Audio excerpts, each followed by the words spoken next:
Good morning, everyone, and what a treat to be here on beautiful Juru country. I acknowledge that wherever I am in this country, I'm on the unceded and stolen lands of First Nations people. In reflecting on this today, and thank you, Uncle, for your welcome, I also want to reflect on the care and sensitivity that you, Ian, have taken to acknowledge Juru people in this book.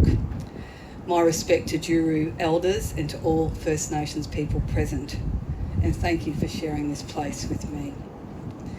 We are also privileged to be here at Ninney Rise, the site of so much action, so much history and consequence for Australians, and our ongoing and distinctive love of our spectacular nature, of this reef and rainforest where the interconnectedness, the indivisibility of the fate of human and other species is so very apparent. It's intoxicating, it's tangible, and truly, in a word that is bandied about far too often, awesome. Speaking of awesome, I've been charged with introducing Ian. Of course, the author of the book we are here today to celebrate, and Australia's eminent environmental historian, OM. There are many formal accolades and acknowledgements of Ian's contribution to the humanities and history in Australia. Awards abound, lists are very lengthy and impressive. And I'd wager with this book there's some more coming. Indeed, you don't become Professor Emeritus of two of Australia's leading universities in Australia, the Australian National University and the University of Sydney, as Ian is, without outstanding achievements and, moreover, the repeated recognition of your peers. But this is the far north, and so rather than list distant awards and institutions, I'll focus on what really matters: character. And Ian McCalman has this in spades. The choice of subject, the commitment to the writing of this project, working with Liz, Sandal and Friends of Ninney Rise and others to make this happen, to work with this community, to bring about this record, is a fair marker of Ian's character.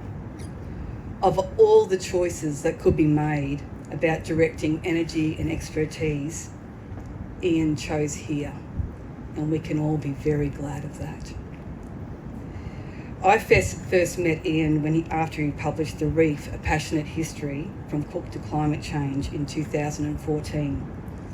The book was something out of the ordinary, bringing a historical lens to the reef, showcasing its human stories, bringing life to the reef, including and beyond fish, corals, worms and water.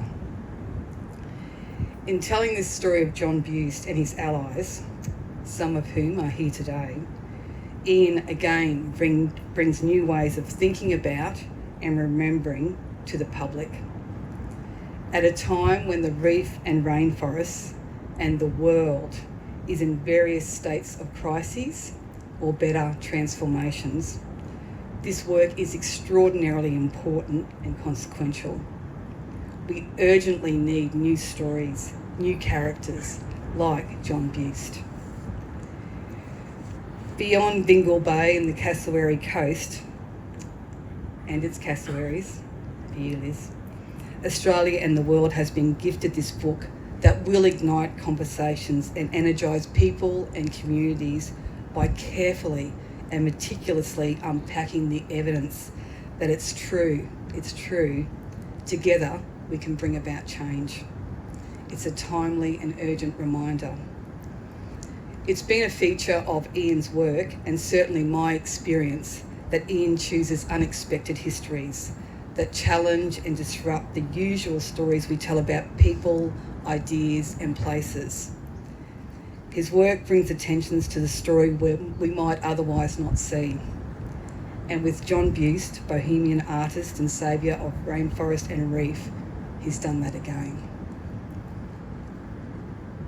Thank you, Ian, for this book and your trailblazing humanities, arts and social sciences contributions to the Great Barrier Reef and wet tropics rainforests.